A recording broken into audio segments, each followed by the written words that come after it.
గట్టుపల్లికి చెందిన దమ్ము వెంకమ్మకు చెందిన పొలానికి అడ్డంకులు 1B ఇవ్వడానికి సంవత్సరం నుంచి రెవెన్యూ అధికారులు తిప్పుతున్నారని, ఆమె కష్టార్జితంతో కొనుక్కున్న పొలానికి కూడా తిప్పలు పెడుతున్నారంటూ సిపిఐ జిల్లా నాయకులు బలిజపల్లి వెంకటేశ్వర్లు అధికారుల తీరుపై ధ్వజమెత్తారు.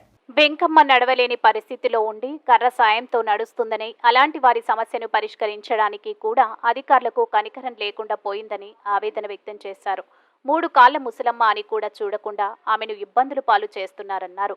పెనుమాల రవికుమార్కు చెందిన పొలాన్ని మోతుబరి రైతు ఆక్రమించారని, ఈ విషయంపై ఎన్నోసార్లు తహసీల్దార్ కార్యాలయంలో చెప్పుకున్నా న్యాయం జరగలేదంటూ ఆరోపించారు. సచివాలయ వ్యవస్థ ప్రారంభంతో ఆయా పంచాయతీల పరిధిలోని సమస్యలన్నీ అక్కడే పరిష్కారం కావాల్సి ఉండగా ప్రజలు ఇప్పటికే రెవెన్యూ కార్యాలయాల చుట్టూ తిరగాల్సి వస్తుండడం శోచనీయమన్నారు.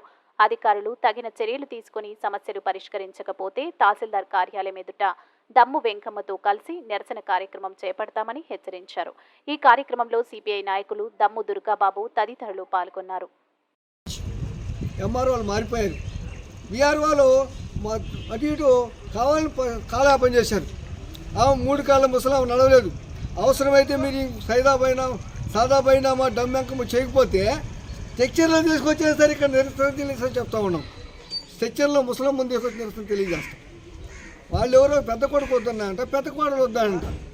వాళ్ళు స్వాధ్యతంగా కొనుక్కున్న భూమిని తాతల ఆస్తి మొత్తం పెద్ద కొడుకు ఇచ్చాడు. వెంకమ్మ భర్త.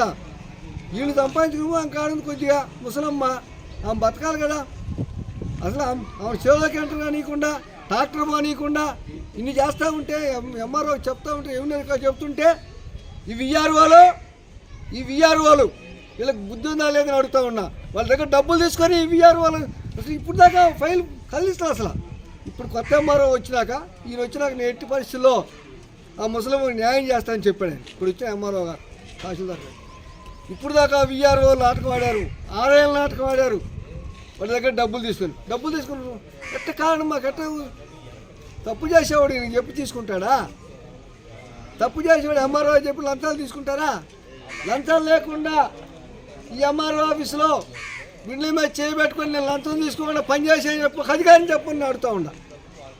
ఒక్క అధికారిని లంచం లేకుండా పేదవాడికి రికమెండేషన్ ఉంటేనే అధికార పార్టీ చెప్పినా కూడా లంచాలు తీసుకునే పనిచేస్తున్నాం. మేం కోరుతున్నాం, నిరుపేద ముసలమ్మ పొలం ముసలమ్మన్నాం. ఆమె ఊరు అడ్డం కొట్టిందంట. ఆమె ఊరు వాళ్ళు పెద్ద కుర్తి తీసుకుని పెద్ద కోళ్ళు అడ్డం కొట్టిందంట. పెద్ద కోళ్ళు కూలి పెడుతున్నాం. ముసలమ్మకి ఏమన్నా ఇలా మంచంలో ఉంటే ఆమె ఏమన్నా హాస్పిటల్లో వైద్యం చేపిస్తుందా? ఇక్కడికి వచ్చి ఇంతకుముందు ఆస్తి తీసుకున్నారు, డబ్బులు తీసుకున్నారు. వాళ్ళ హక్కు అని వాళ్ళు పెద్ద కొడుకు ఆస్తి ఇచ్చాడు, తండ్రి ఇచ్చాడు, అది హక్కు మనం తప్పను. కానీ ఇప్పుడు ఈ ముసలమ్మకి ఇచ్చినటువంటి స్వాధ్యతం పొలాన్ని వచ్చి మళ్ళీ ఆ ముసలమ్మకి సరిదాపోయినామా సబ్ రిజిస్టర్ ఆఫీస్ వస్తే సంవత్సరం అయితే వీళ్ళకి బుద్ధి ఉందా? ఇంగిత జ్ఞానం ఉందా? కడుపుకు అన్నం తింటున్నారా? ప్రభుత్వం జీతం తీసుకున్నా మీరు వాళ్ళ దగ్గర జీతం తీసుకుంటూ వాళ్ళ మాట వినండి. ప్రభుత్వం దగ్గర జీతం తీసుకుంటూ ఎవరికి మీరు జవాబుదారు? ప్రభుత్వానికి జవాబుదారు కాదు.